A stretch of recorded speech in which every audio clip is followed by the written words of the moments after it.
हर पल बस तुम्हारे चेहरे को अपनी आंखों में लिए हुए तुम्हें ढूंढता रहता हूँ। दीवानों की तरह प्यार, प्लीज मेरे प्यार को मत ठुकराओ। तुमने आज इतनी ऊंची उड़ान भरी है कि पर जलने की फिक्र भी छोड़ दी है।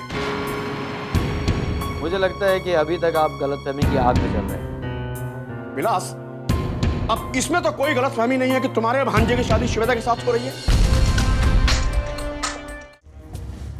और आप अपनी इस गलत सोच की वजह से उन दोनों की खुशियों के बीच में आने की कोशिश मत कीजिए।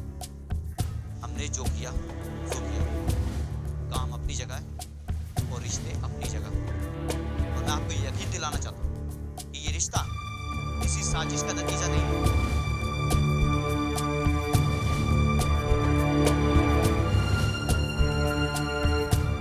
विलास की बातों से तो ऐसा लगता है सिद्धांत जैसे श्वेता की जो शादी तय हुई है उसके पीछे कोई साजिश नहीं है। लेकिन ये बात भी साबित हो जाती है कि अनिकेत के घर में जो साजिश चल रही थी उसके पीछे कुंज बिहारी और विलास की ही मिलीभगत थी। मैडम, श्वेता की शादी तो कल ही होने वाली है। अब फैसला आपको लेना है कि हमें कदम क्या उठाना चाहिए। सच्चाई तक पहुंचने के लिए और उन दोनों से सच्चाई उगलवाने के लिए उनके फोन की ये रिकॉर्डिंग ही काफी है। अब तो जल्द से जल्द विलास और कुंज बिहारी दोनों की गिरफ्तारी हो जानी चाहिए और ये काम श्वेता की शादी से पहले होना चाहिए। लेकिन मैडम, गिरफ्तारी के लिए अरेस्ट वारंट भी जरूरी है। तुम फिक्र मत करो सिद्धांत, मैं कल सुबह तक अरेस्ट वारंट हासिल कर लूंगी। लेकिन एक बात का ध्यान रखना कि ये बात लीक नहीं होनी चाहिए कि हमें कुंज बिहारी और विलास की सच्चाई पता चल चुकी है, क्योंकि वो दोनों फरार होने की भी कोशिश कर सकते हैं। ओके? Yes madam.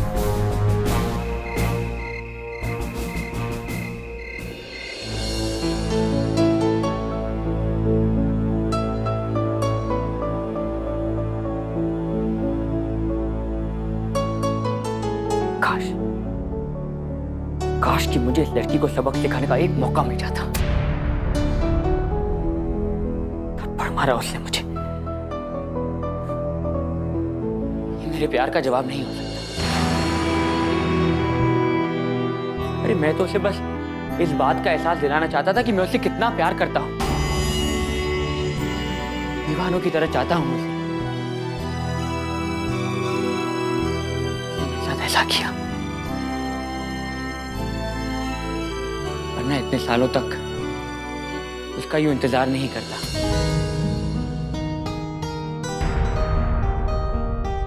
और आज जब इतने सालों बाद फिर सामने आई है,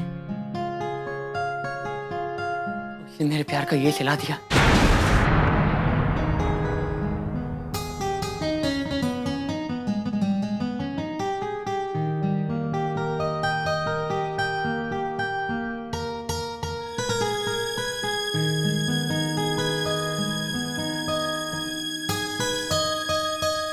ये क्या भैया, बाहर सब आपका इंतजार कर रहे हैं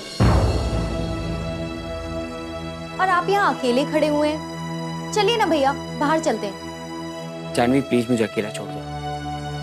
ऐसे कैसे अकेले रहने दूं? भैया, बाहर न जाने कितने लोग आपसे मिलने के लिए आए हैं। मेरी सारी सहेलियां आई हैं आपसे मिलने और आप कह रहे हैं कि मैं आपको अकेला रहने दूं?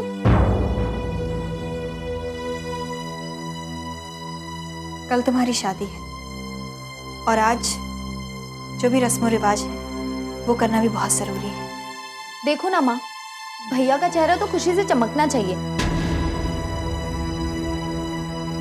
लेकिन किस तरह इनका चेहरा उतरा हुआ है। अभी हम तुम्हें कैसे समझाएं?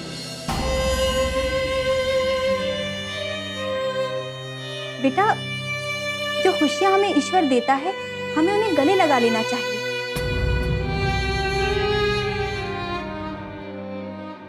क्योंकि जिन्हें हम खुशियां समझकर उनके पीछे भाग रहे होते हैं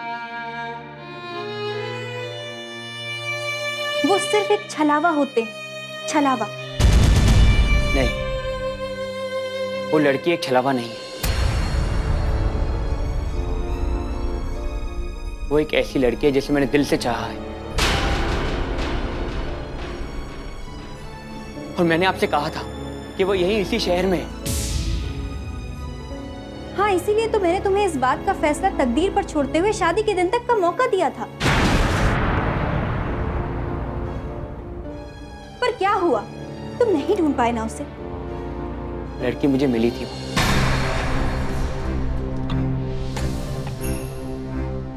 हाँ, वो मुझे मिली थी।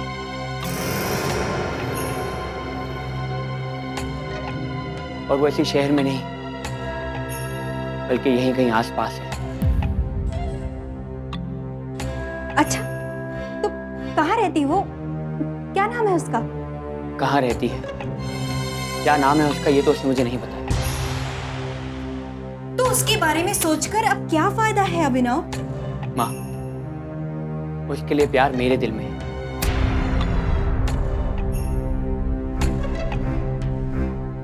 तो उसे इस प्यार का एहसास मुझे ही दिलाना होगा। पर आपने तो शादी की तारीख भी पक्की कर दी। और हाँ, अब ये शादी रद्द भी नहीं की जा सकती। अभिनव ने जो कुछ किया है बहुत सोच समझकर आपकी भलाई के लिए किया है। समझने की कोशिश करिए बेटा। बाहर मेहमान आपका वेट कर रहे हैं, जल्दी आइए।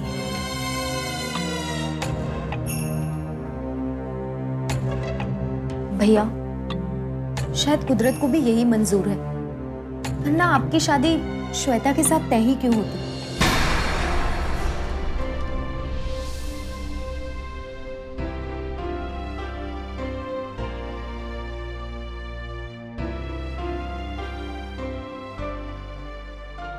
कुल की ज्योति कन्या।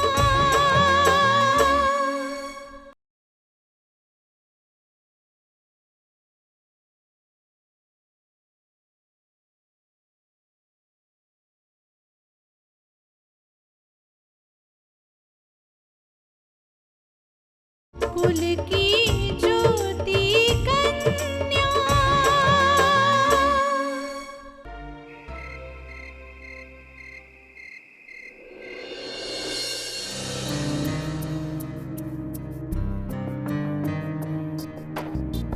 अनिकेत की शादी को तोड़ने की कोशिशें तुम करना।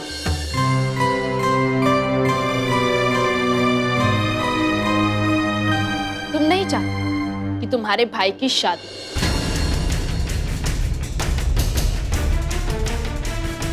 लेकिन अनिकेत को यह लगता है कि उसकी शादी को तोड़ने की कोशिशें मैं कर रही हूं। अनिकेत भाई नहीं, मैं भी यही समझता हूं कि तुम ही हो जो हमारे खिलाफ साजिश कर रही हो। क्यों कर रही हो कामया ये सब? किस लिए कर रही हो? क्यों हम भाइयों की खुशियां लूटना चाहती हो तुम? क्यों? विकास, किसी की खुशियों को लूटकर अपना दामन नहीं भरा जाता। मैं तो सिर्फ इतिहास में की गई गलतियों का एहसास दिलाना चाहती हूं।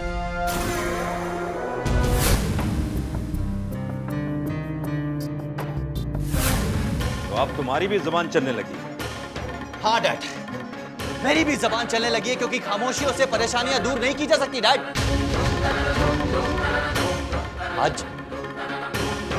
आज अपनी आंखों के सामने हम अपनी खुशियों को लुटते हुए देख रहे हैं।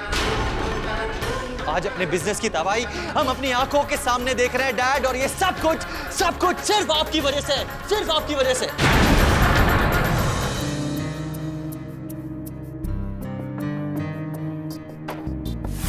आपकी वो बेटी काम्या,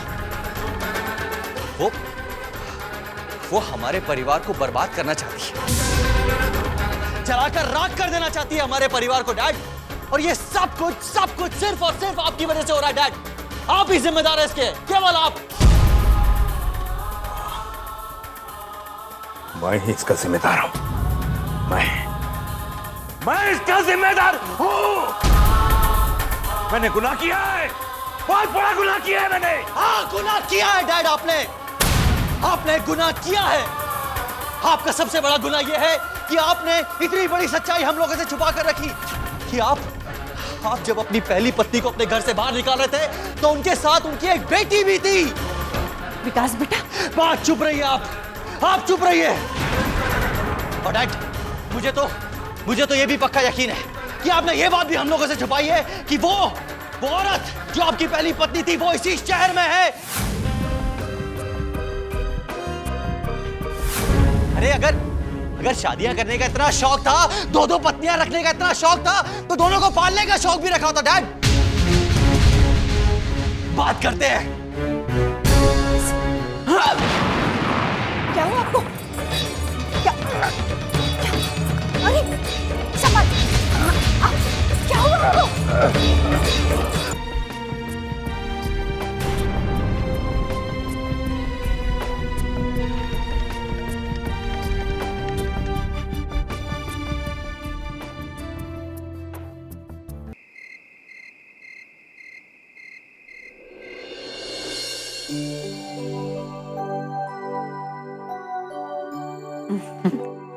श्वेता बेटा, चलो मेहंदी के लिए सब लोग आ गए।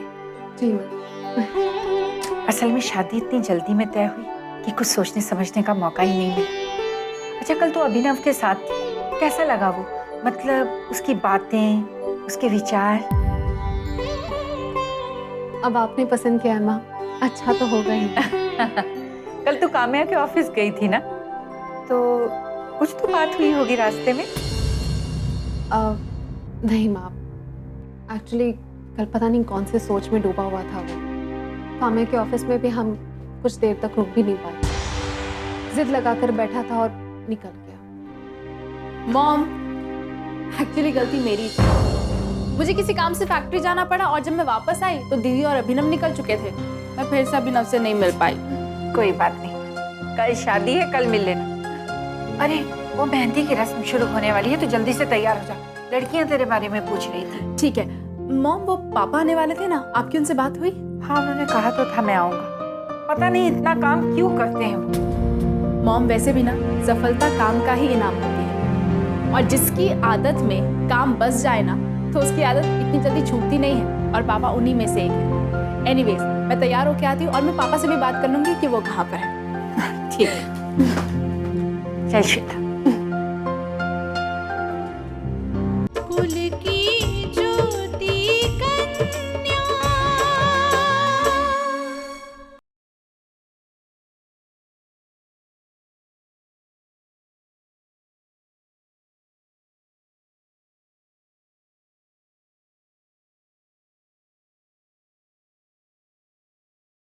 कुल की ज्योति कन्या।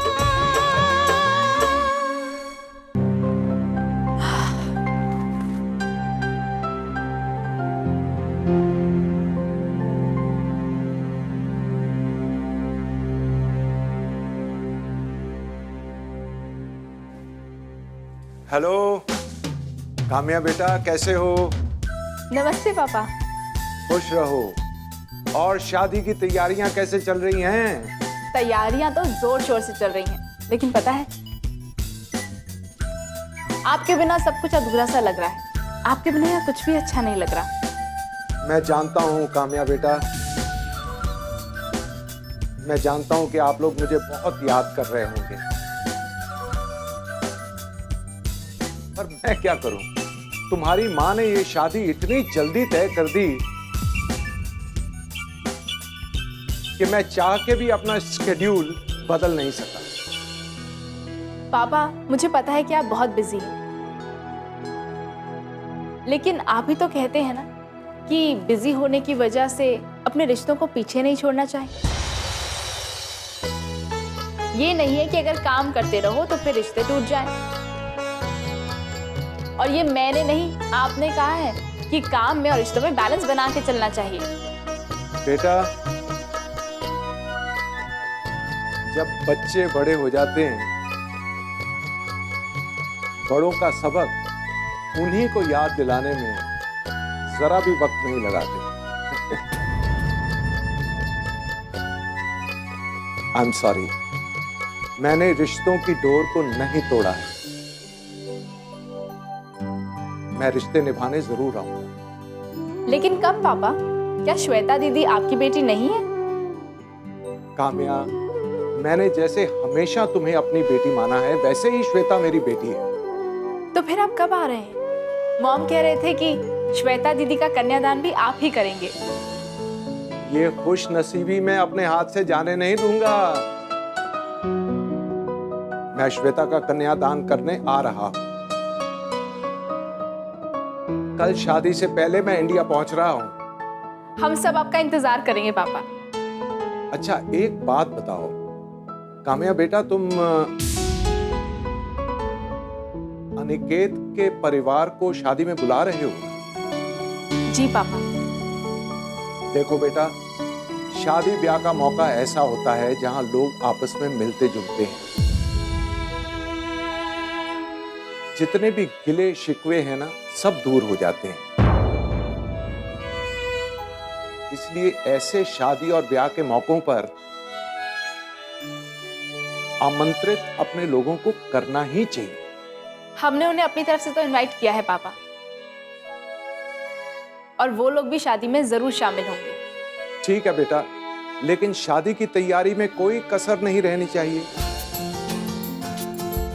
मैं कल इंडिया आ रहा हूं। ओके पापा, बाय। बाय। श्वेता दीदी की मेहंदी के लिए ना मॉम मेरा इंतजार कर रही होगी। मैं जल्दी से तैयार होके आती हूँ। कुल की ज्योति कन्या।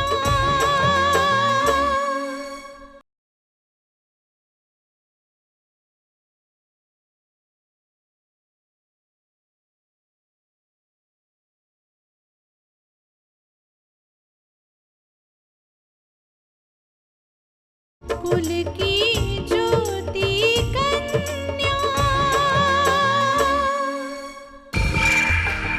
कल तक इस परिवार में काम्या के नाम से भी नफरत करते थे, और आज सब शादी में जाने की तैयारियां कर रहे हैं। ये हमारे लिए तो सबसे बड़ी परेशानी की बात है जी। अब कल तक आप जो भी कहते थे वो मानती थी, सुनती थी। आज तो हद हो गई। आपने उन्हें कितना समझाया, लेकिन आपकी बात को उन्होंने कोई अहमियत ही नहीं दी। दो टूक जवाब दे दिया जीजी ने आपको। और कहने लगी नहीं, हम तो सब उसकी शादी में शामिल होंगे। यही तो उलझन है। समझ में नहीं आता कि मेरा अगला कदम क्या है। क्या करूं? एक बहुत पुरानी कहावत याद आ गई, शायद तुमने भी सुनी होगी। चोर चोर मौसेरे भाई। और यही काम विलास काम्या के साथ। क्योंकि काम्या तो मेरी पहले तो दुश्मन है, और अब विलास भी मेरा दुश्मन बन चुका है। अगर ये दोनों मिल गए तो इन दोनों का मिलना मेरे लिए फायदे का सौदा तो बिल्कुल भी साबित नहीं होगा। मैं सोच रही थी जी कि क्या किसी तरह से आप विलास को, मेरा मतलब है, दोबारा से अपने साथ नहीं मिला सकते। अपना पार्टनर बना लीजिए ना। कल तक इस घर में कितनी साजिशें हुई, सब में विलास आपके साथ ही तो था ना। अब वही षड्यंत्र, वही खेला अगर काम्या के घर में खेला जाए तो कैसा लगेगा? और वैसे भी विलास ने जो भी किया, ये लालच के लिए तो किया ना। ये तुमने अच्छा कहा। मैं अभी विलास से बात करता हूं।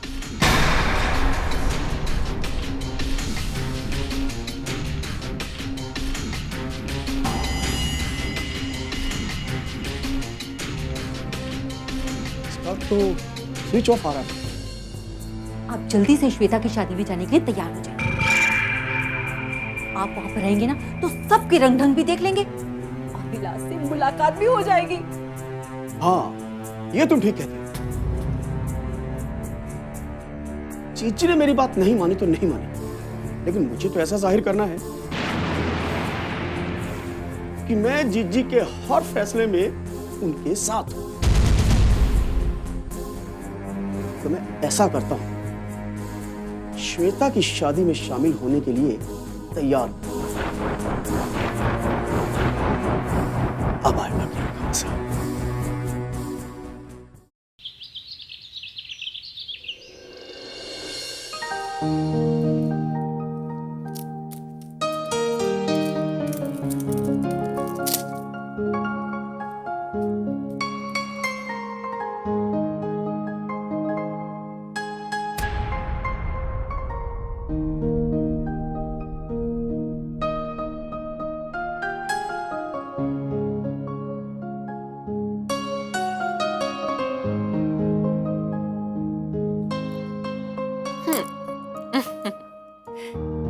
किसी की नजर ना लगे मेरी बच्ची को। आज तू बहुत खूबसूरत लग रही है। माँ की नजर में तो बेटी हमेशा खूबसूरत लगती है ना माँ? श्वेता, आज मैं बहुत खुश हूँ, बहुत ही खुश हूँ, लेकिन उतना ही बड़ा दुख भी है। और बेटियां तो होती ही पराया धन। लेकिन माँ आप ही तो कहती है ना कि बेटी कुल की ज्योति होती है। वो एक नहीं बल्कि दो दो कुल को रोशन करती है। हाँ, सच्चाई यही है। लेकिन सवाल तो उठता है ना कि बात कहां से निकली और कहां तक पहुंची। अब ये तो देखना पड़ेगा ना मुझे।